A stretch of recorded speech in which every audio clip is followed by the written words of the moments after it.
Hey, Yo, as me say, you can't blame me rafters them still in there, man. you can't blame me rafters. You see me? Because if you as a woman allow that to happen, then, you know what I say, you already drop your standard. Me not tell you say me did plan to go be one rafter one time.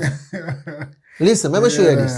Yeah. You see, as a man, you see when a woman give a man bone or do nothing where the man no feel comfortable with.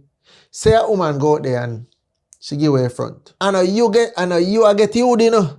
But you feel it after you hear, you know, after it done happening, you know, dog. You as a man, you feel it, you know, dog. All these things start go through your head, you know. So, Yeah, you go see your woman now. You go see your woman and a man a massage and probably they're close to your pussy and say, yo, your finger go in your pussy, you know.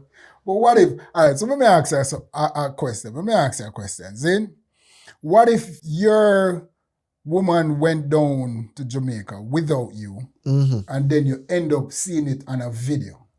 What would you do?